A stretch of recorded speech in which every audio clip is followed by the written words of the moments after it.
The outdated idea is to go to school, find a job, work hard, save money, get out of debt, and invest long-term in the stock market. Why bother saving when they're printing trillions of dollars? The gap between the 1% and the 99% is huge. It's not just about money, you need to take a step back and look at the big picture. So, what do we do? Inside each of us lies a poor person. There's still a poor person inside me. There's also a middle-class person who wants a steady paycheck, and a rich person, all lying within us. But this isn't taught to us. They teach you to go to school, get a job, and earn a paycheck, not how to become rich. If you've read my book Rich Dad Poor Dad, my rich dad refused to pay me. He told me that a paycheck is one of the most harmful things you can bring into your life. The moment you take a paycheck, you become an employee. It's a mindset. That's why my rich dad never paid me, which drove my poor dad, a government employee, crazy. You have to pay people. You have to pay people, he'd say. But Rich Dad said it's not that a paycheck is bad, it's that he didn't want to be a slave to money. As an entrepreneur, my rich dad would say, if I go bankrupt, I'll start another company. I don't need a paycheck. I don't need anyone to take care of me. If the government doesn't like me,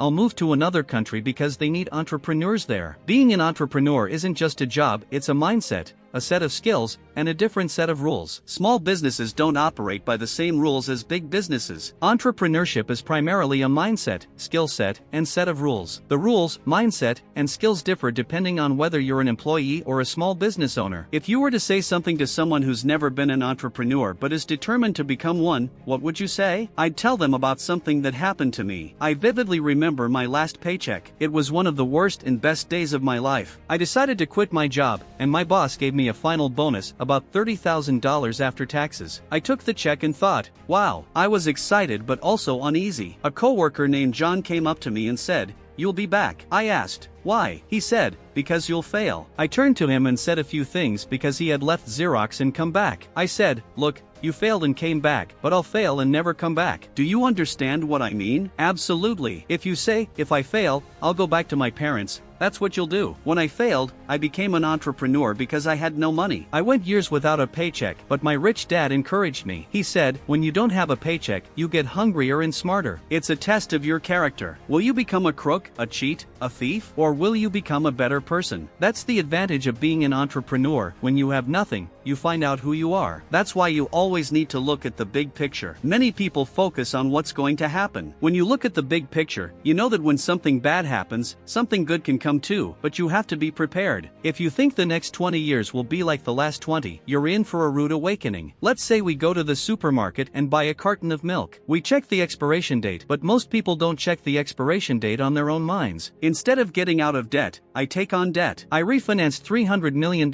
in debt, dropping the interest rate from 5% to 2.5%, and made a fortune. Every month, more money floods the market, lowering the cost of money. Some financial experts tell you to get out of debt, but I say learn how to use debt. After serving in Vietnam and returning in 1973, the first thing my rich dad told me was to go to school to learn real estate investing. He said, it's not about real estate, it's about learning how to use debt and taxes. Debt and taxes make the rich richer, while they make the poor and middle class poorer. All the rich doctors and lawyers I know face financial ruin and don't know why. My doctor came to me one day, thrilled, saying, I finally made $1 million.